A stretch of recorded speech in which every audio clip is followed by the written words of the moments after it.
The morning started like any other, till the smell of smoke ripped me from my bed. At first I thought it was a neighbor's grill, but when I looked out the window, my heart stopped. Orange flames danced on the siding of my home. The heat was unbearable, and the thick black smoke clawed at my lungs as I grabbed my phone and sprinted outside. I barely had time to call 911 before the entire porch erupted into fire. My dog, Scout, was barking wildly from the backyard. I managed to unclip his leash and shove him into my truck, my hands shaking so hard I could barely turn the key. By the time the fire trucks arrived, the house I'd built with my late wife was nothing more than a blackened skeleton. Every photograph, every keepsake, every trace of her, gone. The fire chief pulled me aside. His voice was calm but cold. This wasn't an accident. He showed me the burn patterns, the accelerant residue, the trail that led straight from my property line to the open gate on the other side. My neighbor's gate. Her name was Margaret, but everyone in the neighborhood called her HOA Karen.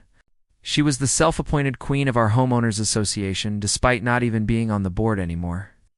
She had made my life miserable for years. It started small, nasty letters about my overgrown grass when it was trimmed to regulation length, fines for a boat parked in my driveway, even though the rules allowed it.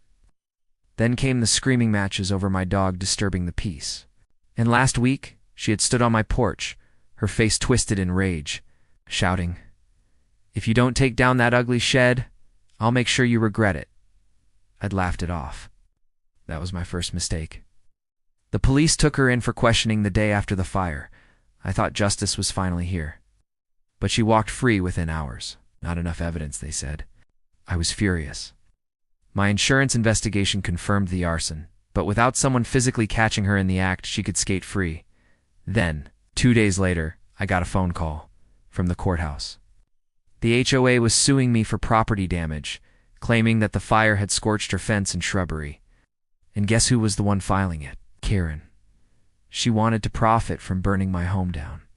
I didn't just get a lawyer, I became my own lawyer. I had a background in construction law from years back, and I knew if I could connect the dots, I could nail her. I spent sleepless nights gathering every piece of evidence, threatening HOA letters, recordings of her screaming on my property, witness statements from neighbors who'd seen her near my house the night before the fire, even a receipt from the local hardware store where she'd bought kerosene. Court day came. I walked in wearing the same old Navy suit I'd worn to my wife's funeral.